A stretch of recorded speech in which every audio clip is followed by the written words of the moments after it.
A quick review of Python concepts, functions, arrays, and lists. In the previous video, we did a simple code to test how the Jupyter Notebook works. Now we'll explore more of its features by reviewing some Python concepts that we'll be using a lot in this course. Let's start. Open your command prompt. Activate the MyENV environment we created in the previous video and launch Jupyter Notebook. Let's continue working on our Python tutorial notebook in our Data Viz folder. You will see the code where we left off. Jupyter saves your notebook every 2 minutes. If you wish to save your work manually at any given time, you can do so with Ctrl+S or the disk icon. Now, let's run the dir function to check the variables and methods available in your notebook. Here, you can see x, y, and z. These are the variables that you've defined. There are a bunch of other things that are predefined as well, but you don't need to worry about those right now. Now that you've seen the directory, you can remove that cell to declutter your notebook. Just click on the cell and press D twice. Let's say you don't think Python is easy and you want to delete that cell too. The cell is gone, but if you call variable z, you will still get the output. How did this happen? In Jupyter Notebook, once you've defined a variable or method, it's stored in the kernel. Removing the cell will not delete it. You have to restart the kernel. You can do this by clicking this icon.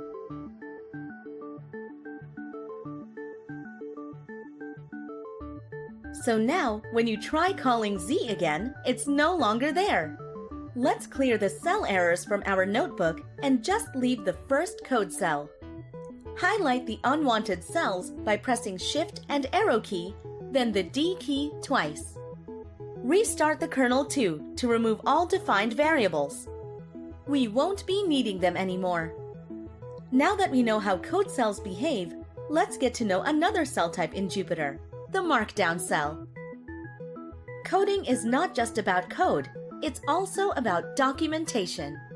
Writing a description about your work and its flow can help anyone who opens your notebook follow and understand your work. You can do this with Markdown cells. You can customize and style your text. You can even add pictures.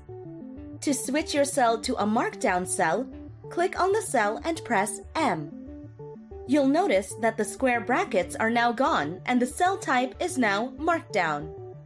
Since we also need to review some Python concepts, let's do it with the Markdown cells. Let's write a heading for our Python review. The syntax is # or hashtag, space, and the heading. The more pound signs you add, the smaller it gets. Let's use heading 3. Like code cells, you need to run your Markdown cells to render or implement the format. Now we have our heading. Let's begin our Python review with functions and use heading 4.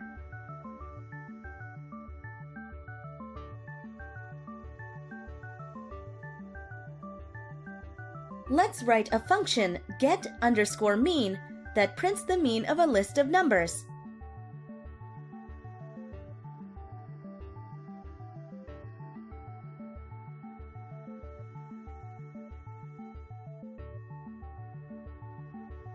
To switch your Markdown cell back to a code cell, just press Y.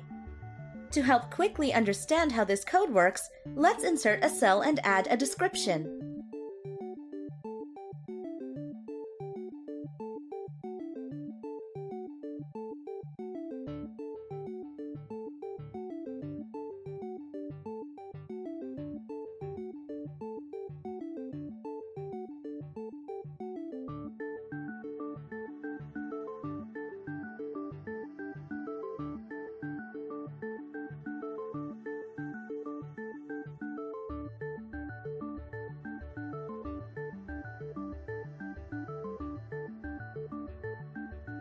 Here's what we've added.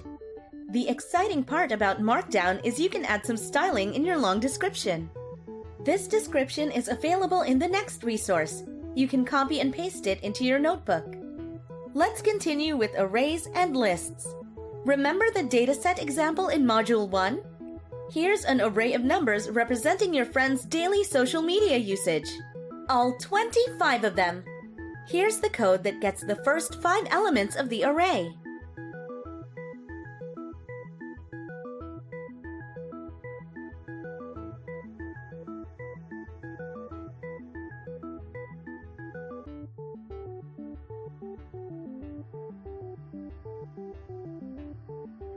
In this course, you'll be working with both arrays and lists. So let's convert this array into a list. Here's the simple code.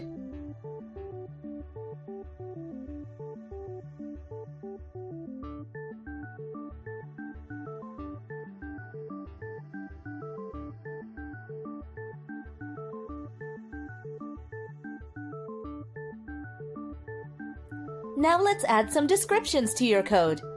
Here's what it looks like.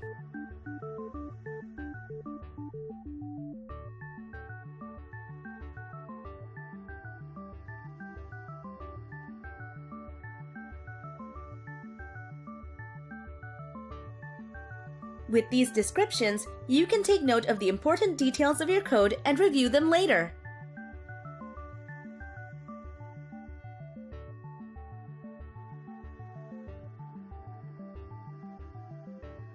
That's it for now. In this video, we learned more about Jupyter Notebook's code cell and markdown cell.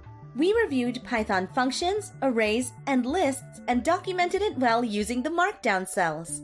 Save your notebook and close your environment. In the next module, we'll learn more about visualizing data with Python.